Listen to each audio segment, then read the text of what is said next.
आकाश ने अपनी पढ़ाई गांव में ही की थी। वह पढ़ाई में बहुत ही होशियार स्टूडेंट था। अच्छे अंक प्राप्त करके उसने अपनी इंजीनियरिंग की पढ़ाई पूरी की थी और दिल्ली में ही एक मल्टीनेशनल कंपनी में नौकरी किया करता था। वहाँ उसके साथी सब उसे लल्लू चप्पू कह के पुकारते थे और उसके पीठ पीछे गंवार कहते थे और उसकी हंसी उड़ाते थे। वह दूसरे लड़कों के समान ब्रांडेड कपड़े नहीं पहनता था और उसके ख्यालात पुराने जमाने के थे। वह यहाँ शहर के लोगों के साथ घुल नहीं पाया था, लेकिन आकाश ने लोगों को देख करके अपने आप के अंदर 1 साल में ही बहुत ज़्यादा बदलाव कर दिया। अब ऑफिस में लोग उसे जानते थे क्योंकि वह अच्छा काम करता था और अच्छा काम करता था इसलिए वह ऑफिसरों का चहेता भी बन गया था। जो लड़कियां उसकी तरफ मुड़कर भी नहीं देखती थी, आज वे उसके आगे पीछे घूमने लगी थी। एक लड़की थी सुप्रिया। सुप्रिया जो कभी ऐसे लल्लू लड़कों को घास पे नहीं डालती थी, वह भी उसे ऑब्जर्व करने लगी थी। सुप्रिया एक बहुत ही खूबसूरत लड़की थी जो मुंबई जैसे शहर में पड़ी बली थी। उसके विचार बहुत स्वतंत्र थे। सुप्रिया स्वाभिमानी और आत्मनिर्भर थी। पिता की बहुत सारी संपत्ति होने के बाद भी नौकरी करके अपने पैरों पे खड़ी होना चाहती थी। अब उसकी नज़र भी आकाश पर पड़ने लगी। दोनों एक ही टीम में थे तो आपस में बातें भी कर लेते थे। उन दोनों को आपस में कब प्यार हो गया पता ही नहीं चला। आकाश ने ही सबसे पहले उसको प्रपोज कर दिया। सुप्रिया ने झट से हाँ कह दिया, जैसे वो इस बात का इंतजार ही कर रही हो। आकाश और सुप्रिया दोनों अब आराम से इकट्ठे घूमने फिरने लगे थे। आकाश बोलता है सुप्रिया को, सुप्रिया बोले हाँ आकाश, अब हमें अपने बड़ों को बता देना चाहिए ताकि हम शादी करके एक साथ रह सके। उसने यह भी बताया कि मैं अपने माता पिता का इकलौता बेटा हूँ और मेरे माता पिता की जिम्मेदारी भी मेरी ही है। फिर सुप्रिया कहती है कि मैंने कब मना किया है आकाश, मुझे कोई दिक्कत नहीं, कोई आपत्ति नहीं उनके साथ रहने में। आकाश बोलता है फिर देरी किस बात की, हमें अपने घरों में बता देना चाहिए, चलो बता देते हैं। सुप्रिया बोली देखो आकाश, शादी को लेकर के मेरे मन में कुछ अलग विचार हैं। आकाश हंसते हुए बोला अरे कह दो, जो भी तेरे मन में है कह दो, मैं सुनने के लिए तैयार हूँ। सुप्रिया थोड़ा सा झिझकते हुए बोली कि शादी से पहले हम लिव इन रिलेशनशिप यानी स्वैच्छिक सहजीवन में थोड़े दिन रहें तो कैसा रहेगा। आकाश पढ़ा लिखा था परंतु अभी उसे इस बारे में कोई जानकारी नहीं थी। सुप्रिया मुंबई की मॉडर्न लड़की थी इसलिए उसे इन बातों के बारे में बहुत ज़्यादा जानकारी थी।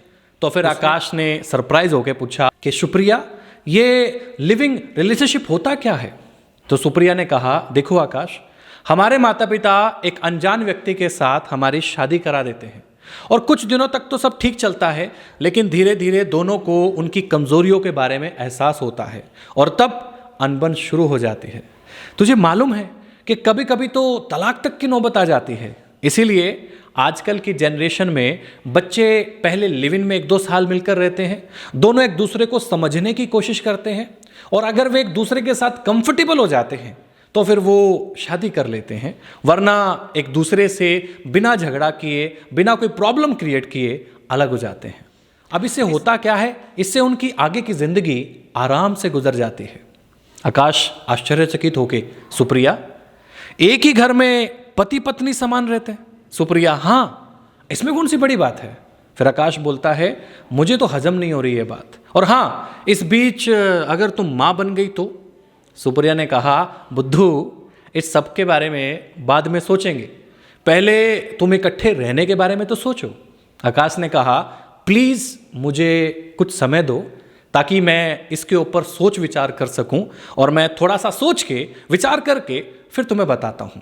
सुप्रिया ने कहा ठीक है आकाश, तुम आराम से सोच लो, बाद में पछताने के बदले हम पहले से ही संभल जाएं तो ज़्यादा अच्छा रहेगा ना।